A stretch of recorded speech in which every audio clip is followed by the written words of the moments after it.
Olá, sou Fernando Henrique, consultor fiscal da Infolex Consultoria, e vim trazer a vocês as previsões de ressarcimento da substituição tributária no estado de São Paulo. Então, iniciando, temos desde a Portaria CAT 17 de 99, onde se deu início à sistemática de adoção de controles para ressarcimento e complemento do ICMS recolhido por substituição tributária, na hipótese de o fato gerador presumido do ICMS por substituição tributária não se realizar ou o valor de venda a consumidor final for superior ao recolhido anteriormente. Então, São Paulo, desde 1999, ele já trouxe a sistemática de como é que o contribuinte deve se dar para solicitar o ressarcimento de substituição tributária quando não houver o fato presumido dentro de São Paulo, quando não houver a venda dentro de São Paulo, ou quando o valor da venda ao consumidor final for valor superior ao recolhido anteriormente. Então, desde 99, criou-se essa ferramenta, da qual posso dizer que dá bastante trabalho, essa forma da Portaria CAT 17 de 99, que atualmente são os fatos geradores até 2018.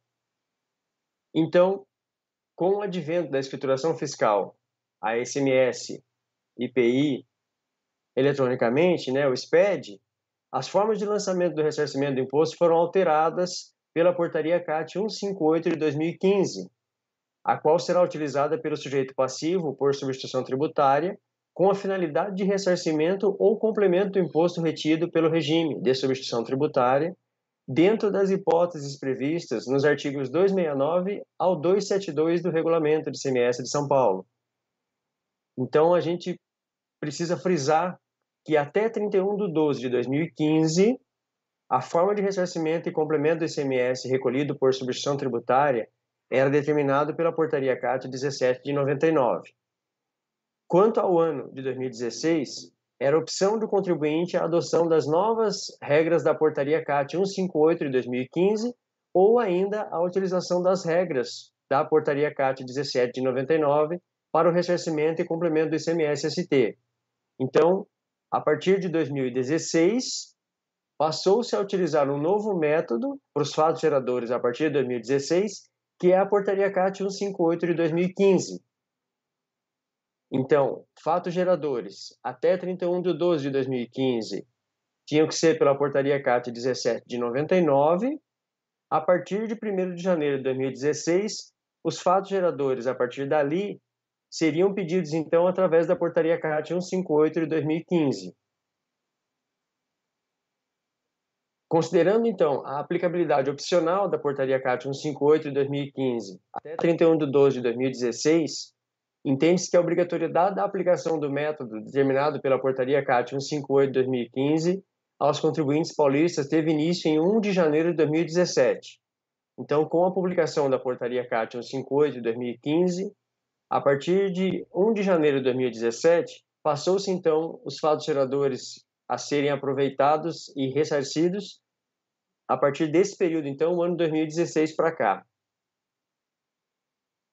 Frisando-se novamente que, para os fatos geradores ocorridos entre 1 de janeiro de 2017 e 31 de 12 de 2017, o contribuinte que possui regime especial, no qual se aplica a Portaria CAT 17 de 99, para fins de apuração do ressarcimento do imposto retido por substituição tributária, excepcionalmente, poderá optar pela aplicação dos métodos de apuração de ressarcimento e das respectivas obrigações acessórias previstos tanto na Portaria CAT 17 de 99 quanto na Portaria CAT 158 de 2015, tendo em vista o artigo 8º-A da Portaria CAT 158 de 2015. Tais contribuintes ficam dispensados de apresentar pedido de alteração dos regimes especiais relativamente à sua opção. Então, fica a critério do contribuinte em adotar os procedimentos da Portaria CAT 17 de 99 ou da 158 de 2015. Em regra, nas situações adiante indicadas, o estabelecimento do contribuinte substituído que tiver recebido mercadoria ou serviço com retenção do imposto poderá ressarcir-se de acordo com o artigo 269 do Regulamento de São Paulo. Então, aqui estão os fatos geradores dos quais eu tenho direito para pedir o ressarcimento em São Paulo, lá no artigo 269 do Regulamento de São Paulo. Então, a linha A, do valor do imposto retido a maior, correspondente à diferença entre o valor que serviu de base à retenção e o valor da operação ou prestação realizada com o consumidor ou usuário final, conforme inciso 1 do artigo 269. Então, se eu recolhi o valor a maior e fui vender a um preço menor, eu tenho direito de pedir essa diferença que eu recolhi a ST a mais no ato da entrada em São Paulo. A linha B, no valor do imposto retido ou da parcela do imposto retido relativamente ao fato gerador presumido não realizado, conforme inciso 2 no artigo 269. Então, aqui está a previsão de que eu comprei de outro estado, recolhi a antecipação da ST em São Paulo e não realizei venda dentro de São Paulo. Estou, então, fazendo venda para outro estado. Então, neste caso, eu também tenho direito a pedir o ressarcimento daquela ST que eu recolhi na minha entrada, ou que tenha vindo recolhido numa compra que já foi recolhido pelo fornecedor anterior. Na linha C, o valor do imposto retido ou da parcela do imposto retido relativo ao valor acrescido, referente à saída que promover ou à saída subsequente amparada por isenção ou não incidência, inciso 3 do artigo 269 do Regulamento de São Paulo. Então, novamente, eu vou ter direito a pedir o ressarcimento se porventura eu for fazer uma venda da qual vai ser isento. Ou, por exemplo, vender para o estado de São Paulo, eu tenho que aplicar isenção na minha nota. Então, se eu tenho que aplicar isenção, eu não recolho a antecipação de ST, ou se foi recolhido, eu tenho direito a pedir ressarcimento, porque agora eu vou vender para o estado de São Paulo, correto? A linha D, o valor do imposto retido ou da parcela do imposto retido em favor deste estado, referente à operação subsequente quando promover saída destinada a outro estado, conforme inciso 4 do artigo 269, conforme eu já havia falado. Se eu recolhi a antecipação de ST para São Paulo na entrada e estou fazendo venda para outro estado, fato realizado aqui dentro de São Paulo não existe. Então, não há fato de venda dentro de São Paulo, vou vender para outro estado, tenho direito a pedir o ressarcimento da ST na entrada da mesma forma. E ainda, o contribuinte substituído também poderá ressarcir-se do valor do imposto retido a maior, na hipótese de superveniente redução de carga tributária incidente sobre a operação ou prestação final com a mercadoria ou serviço, de acordo com o parágrafo 3º do artigo 269.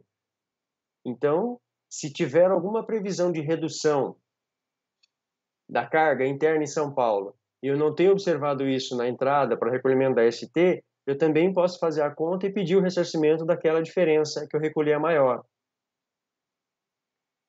Então, o valor do imposto retido a maior, o ressarcimento indicado na regra constante no regulamento do ICMS de São Paulo, corresponde ao valor da diferença da base de cálculo do ICMS recolhido por substituição tributária, quando superior ao valor da venda do produto efetuado pelo substituído, ao consumidor ou ao usuário final, sendo este valor inferior.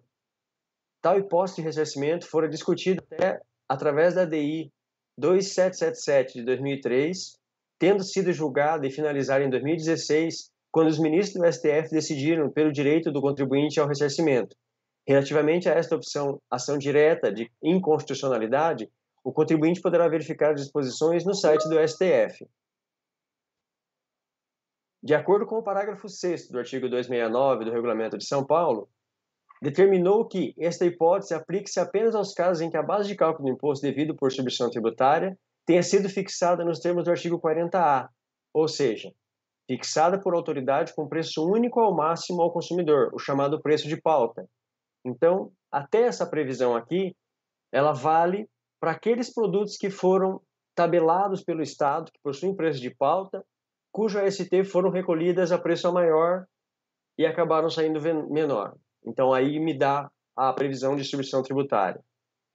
Então, ressalta-se que este ressarcimento previsto no inciso 1 do artigo 269 não está sendo abrangido pela Portaria CAT 158 de 2015. As disposições constam apenas no Regulamento do ICMS de São Paulo. Correto? Então, na Portaria CAT 158 de 2015, ele não traz a previsão do parágrafo 6º do artigo 269 do Regulamento de São Paulo, que me dá o retorno ao meu direito de recuperar a ST, né, pedir o ressarcimento no que se tange ao parágrafo 6º do artigo 269, ok? Isso é só no Regulamento de São Paulo. O fato presumido não realizado, o contribuinte terá direito ao ressarcimento do ICMS recolhido por substituição tributária relativo às mercadorias cujo imposto fora recolhido, por exemplo, quando houve a perda da mercadoria ou a saída sem valor comercial. Então, se ocorrer a perda dessa mercadoria dentro do estoque, por exemplo, da empresa, eu vou acabar tendo que ter, então, aí um fato não realizado, ou seja, não ocorreu a venda, a saída subsequente dentro do Estado de São Paulo, consequentemente, isso também me dá direito a pedir o ressarcimento daquela ST que eu recolhi na entrada. O contribuinte deverá emitir a nota fiscal de baixa do estoque, no caso dessa perda, relativa às mercadorias que entraram no estoque para comercialização e vier a perecer ou deteriorar-se ou for objeto de roubo, furto ou extravio, conforme o artigo 125, inciso 6, a linha A do Regulamento de São Paulo. Sobre este tema, inclusive, poderão ser verificadas maiores informações da matéria, deterioração, extravio, perda ou furto da mercadoria, nos nossos procedimentos fiscais, com boletim ICMS 13/2016 e que podem ser buscados junto a nós. Fato presumido não realizado. Então, o contribuinte que estiver enquadrado nessa situação de ressarcimento deverá considerar como imposto retido o valor informado pelo fornecedor quando a mercadoria tiver sido recebida diretamente do sujeito passivo por substituição tributária, o valor integral do ICMS devido por substituição tributária indicado na nota fiscal emitida pelo substituto, conforme o artigo 274 do regulamento, conforme previsto no item 1 do parágrafo 4º do artigo 269 do Regulamento de São Paulo. Quando a mercadoria recebida do contribuinte substituído deverá ser considerada a parcela do imposto retido com o valor resultante da aplicação da alíquota interna sobre a diferença entre a base de cálculo da retenção e o valor da base de cálculo que seria atribuída à operação própria do contribuinte substituído, do qual foi recebida a mercadoria, caso estivesse submetida ao regime comum de tributação, conforme item 2 do parágrafo 4º do artigo 269 do Regulamento de ICMS de São Paulo. Para tanto, deverão ser consideradas as seguintes tratativas.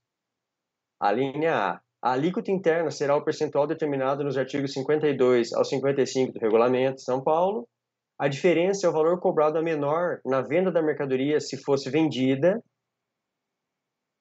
A base de cálculo para a retenção será o valor informado pelo fornecedor na sua nota fiscal de venda, conforme o artigo 274 do Regulamento de São Paulo. Então, saída subsequente amparada por isenção ou não incidência. Quando, por exemplo, vou fazer venda da mercadoria ao Estado de São Paulo, quando o contribuinte promover operações subsequentes em que o imposto não será devido, terá o direito ao ressarcimento do ICMS recolhido por substituição tributária, desde que observadas as regras relativas à não incidência ou isenção. De acordo com o parágrafo 1º do artigo 269 do Regulamento de São Paulo, o contribuinte substituído deverá emitir nota fiscal de acordo com o artigo 274, indicando os dados adicionais da nota, a expressão a substituição tributária não inclui a operação do destinatário, artigo 269 do RICMS São Paulo. O contribuinte que estiver enquadrado nessa situação de ressarcimento deverá considerar como imposto retido o valor informado pelo fornecedor quando a mercadoria tiver sido recebida diretamente do sujeito passivo por substituição tributária, o valor integral do ICMS substituição tributária indicado na nota fiscal emitida pelo substituto, conforme artigo 274, conforme previsto no item 1, parágrafo 4º do artigo 269 do Regulamento de São Paulo. Quando da mercadoria recebida do contribuinte substituído, deverá ser considerada a parcela do imposto retido, conforme as mesmas premissas indicadas no último parágrafo do subtópico 2.2 da presente matéria, para fim de cálculo do imposto. Então, vale a regra de olhar sempre o que foi recolhido antes pelo fornecedor, para eu ter o direito a ressarcimento. Então, quando a desoneração determinada pela isenção ou não incidência referir-se à saída subsequente, o contribuinte deverá considerar o valor resultante da aplicação da alíquota interna sobre a diferença entre a base de cálculo da retenção e o valor da base de cálculo que seria atribuída à operação própria do contribuinte substituído a que estiver promovendo, caso estivesse submetido ao regime comum de tributação, de acordo com a linha B, item 2 do parágrafo 4º do artigo 269 do Regulamento de São Paulo. A saída tributada para outro Estado. o contribuinte paulista que promover a saída interestadual de mercadoria recebida do ICMS, com ICMS recolhido por substituição tributária retido anteriormente, terá o direito ao ressarcimento do imposto, tanto do ICMS recolhido por substituição tributária, quanto do ICMS próprio relativo à operação interestadual. Então, se eu tiver saída para outro estado em que eu tenha que recolher novamente a ST mais o ICMS interestadual da operação interestadual, eu vou ter direito a recuperar tanto a ST que eu recolhi na entrada, quanto o ICMS próprio que tiver na nota de compra e que eu vou poder aproveitar isso direto pelo artigo 272 e o 270, inciso 2 do Regulamento de ICMS de São Paulo. Então, o contribuinte que estiver enquadrado nessa situação de ressarcimento deverá considerar como imposto retido o valor informado pelo fornecedor quando a mercadoria tiver sido recebida diretamente do sujeito passivo por substituição tributária, o valor integral do ICMS substituição tributária indicado na nota emitida pelo substituto, conforme artigo 274. Quando a mercadoria recebida do contribuinte substituído deverá ser considerada a parcela do imposto retido, conforme as mesmas premissas indicadas no último parágrafo do subitem 2.2 da matéria para fim de cálculo do imposto. Então, vou ter direito ao valor da substituição tributária que tiver na nota do meu fornecedor, mais a alíquota interestadual que estiver destacada na nota dele, ok?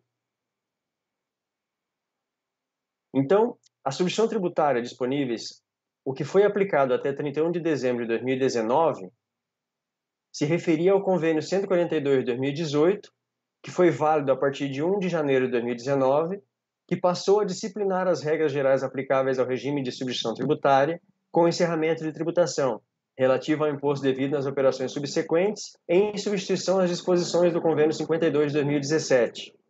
No estado de São Paulo, até 31 de dezembro de 2019, a lista de mercadorias sujeitas ao recolhimento da substituição tributária constava nos artigos 289 ao 313-Z20 do Regulamento de ICMS de São Paulo.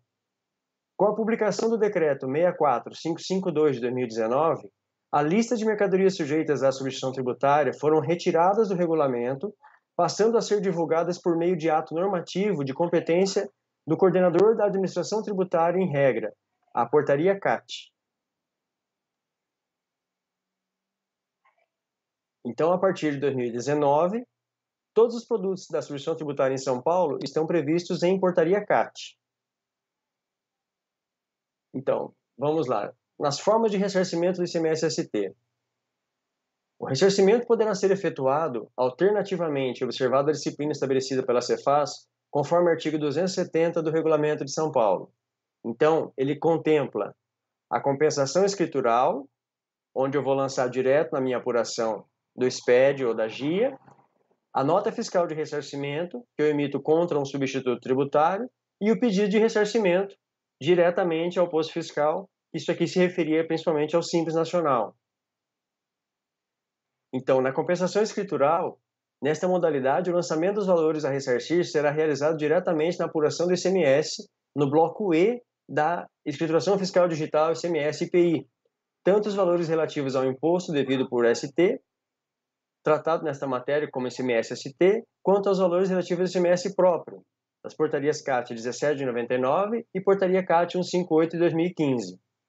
Tal modalidade somente é aplicável às empresas do regime normal, visto que as empresas do Simples não possuem apuração do ICMS fora do PGDAS. Então, a compensação escritural ela se dará aos contribuintes do regime normal. O Simples Nacional é através de pedido de processo protocolado junto ao posto fiscal. A nota fiscal de ressarcimento. Esta modalidade se aplica quando a mercadoria tiver sido recebida diretamente do substituto tributário, mediante emissão do documento fiscal, que deverá ser previamente visado pela repartição fiscal, indicando como destinatário o referido estabelecimento e com o valor da operação a que ele será ressarcido. Nos termos do artigo 9º da Portaria CAT 158 de 2015, ficam mantidos os procedimentos previstos no artigo 9º da Portaria CAT 17 de 99, que não contrariarem o disposto nessa portaria atual. Então, eu tenho direito a pedir ressarcimento diretamente ao meu fornecedor substituto, se esse for o caso, com a emissão de documento fiscal em que eu vou emitir contra esse substituto para que eu tenha direito a esse ressarcimento. Desta forma, de acordo com o artigo 9º da Portaria CAT 17 de 99, a nota fiscal de ressarcimento prevista no inciso 2 do artigo 270, além dos demais requisitos, conterá as seguintes indicações: a expressão emitida para fins de ressarcimento, artigo 270, inciso 2 do RCMS. O Código Fiscal da Operação ou Prestação vai ser usado o 5603, ressarcimento de ICMS a ser retido por substituição tributária. O Código da Situação Tributária, o CST, deverá ser o 90, como outras. O período de apuração ou ano civil, conforme o caso, o que ocorrerem nos eventos ensejados do ressarcimento. Lembrando que essa emissão de nota, ela tem que ter autorização expressa do posto fiscal para a emissão dela, ok? Então, na nota vai ter que ter o valor do ressarcimento em organismos e por extenso, a hipótese do ressarcimento indicada por meio do dispositivo correspondente ao artigo 269 do Regulamento do ICMS, a data de emissão com a anotação do mês por extenso, a assinatura do contribuinte substituído, emitente ou do seu representante, seguida do nome, do número do documento de identidade ou do número de inscrição do signatário do CPF ou CNPJ no Ministério da Fazenda. É vedada qualquer indicação no campo destinado ao destaque do imposto, conforme o parágrafo 1º do artigo 9º da Portaria CAT 17 de 99. Então, de acordo com o parágrafo 6º, artigo 9º da Portaria CAT 17 de 99, a nota fiscal de ressarcimento mencionada poderá ter sua emissão autorizada, observado o artigo 270 do regulamento, quando a mercadoria tiver sido recebida diretamente, então, do estabelecimento do sujeito passivo por substituição tributária ou por qualquer estabelecimento paulista da mesma empresa substituída, desde que no documento fiscal de transferência da mercadoria esteja expressamente indicada essa condição. Da empresa que possui mais de um estabelecimento enquadrado na condição de sujeito passivo por ST, hipótese em que qualquer um dos estabelecimentos poderá ser indicado como destinatário. Deverá abranger apenas operações de saída ou outros eventos ocorridos em um mesmo período de apuração ou em um mesmo ano civil, de acordo com o método de apuração no qual estiver enquadrado o contribuinte. O ressarcimento previsto conforme o parágrafo 7º do artigo 9º da Portaria CAT 17 de 99, ele não exclui a responsabilidade do contribuinte substituído por erro, omissão ou apresentação de informações falsas que levem ao ressarcimento indevido, não impõe responsabilidade ao sujeito passivo por substituição tributária, salvo a ocorrência de dolo, simulação, fraude ou não observância das disposições previstas na legislação. O documento fiscal será escriturado de acordo com o parágrafo 5º, artigo 9º da Portaria CAT 17 de 99, pelo emitente, no registro de saídas, que utilizará apenas as colunas documentos fiscais e observações e fará constar nela a expressão ressarcimento do imposto retido, sem prejuízo da escrituração no registro de apuração do ICMS, pelo destinatário do documento, estabelecido em território paulista, no registro de apuração do ICMS, no quadro crédito do imposto ou outros créditos, com a expressão ressarcimento do imposto retido por nota fiscal, conforme previsto no artigo 281 do Regulamento do ICMS de São Paulo. Estabelecimento em outra unidade da Federação, na forma prescrita na sua legislação. O procedimento para lançamento na FD, ele será indicado no tópico 6 da matéria, quando será tratado sobre os lançamentos da Portaria 158 de 2015. Na dúvida, procure o nosso atendimento para obter as informações, correto? Então, no pedido de ressarcimento, esta modalidade ocorre mediante requerimento realizado à Cefaz São Paulo, efetuado normalmente por contribuintes optantes pelo Simples ou estabelecidos em outro estado, sem inscrição auxiliar de São Paulo. Não há procedimento específico previsto na legislação para tal modalidade, sendo as orientações disponibilizadas diretamente no site da Cefaz São Paulo. O pedido de ressarcimento será processado prioritariamente pelas unidades competentes da Cefaz São Paulo, no que diz respeito à instrução e apreciação conforme o parágrafo 1º, artigo 270 do Regulamento de São Paulo. De acordo com as informações disponíveis no site da Cefaz, a substituição tributária e o ressarcimento, ele vai ter, então, o pedido de ressarcimento previsto no inciso 3 do artigo 270, será formulado por escrito pelo contribuinte substituído e indicará no mínimo. Então, isso aqui é o que o Simples Nacional vai ter que fazer para poder ter direito ao ressarcimento. O nome do titular, endereço, número de inscrição estadual e do cadastro de contribuinte, o código de atividade econômica, o período de apuração ou ano civil, conforme o caso, o que ocorrerem os eventos ensejados do ressarcimento, O valor do ressarcimento é algarismos de por extenso.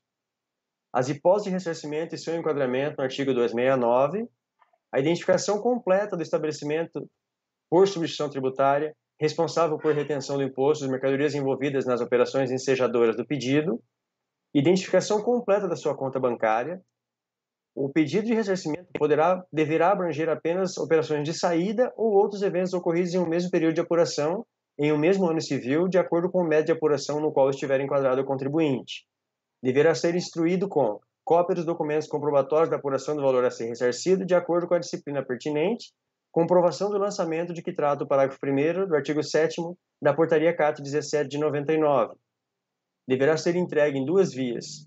Em se tratando do ressarcimento relativo às operações com combustíveis líquido ou gasoso lubrificante, exceto quando o requerente for estabelecimento de posto revendedor de combustíveis, como tal definido, autorizado por órgão federal competente, ao posto fiscal a que estiver vinculado ou, alternativamente, à supervisão do combustíveis da Diretoria Executiva da Administração Tributária, a DIT, situada Avenida Rangel Pestana 300, terceiro andar, São Paulo, capital. Nos demais casos, no posto fiscal a que estiver vinculado o contribuinte. A primeira via do pedido, acompanhada dos documentos de instrução, formará o processo e a segunda via, visada pela repartição, será devolvida ao contribuinte. O chefe do posto fiscal poderá exigir outros elementos à comprovação para aferir a correção dos procedimentos, a legitimidade do ressarcimento e a exatidão do valor a ser ressarcido, podendo ainda, para tais fins, determinar a execução de diligência ou procedimento fiscal. Então, no processo do Simples, em todas as situações, o pedido de ressarcimento deverá ser instruído com os seguintes documentos: a cópia original do RG e CPF ou CNH, que contém ambos os números do signatário, a cópia autenticada da procuração em vigor, em que o representante legal do interessado atribui a procurador ou advogado poderes para representá-lo perante a Cefaz, se for o caso, a original do RG e CPF do procurador ou da carteira da OAB do advogado, original e cópia do contrato social ou a ata da Assembleia e alterações registradas no órgão competente. Dúvidas? Entre em contato conosco. Esperamos que tenham gostado. Essas são as informações para hoje. Até a próxima. Tchau, tchau.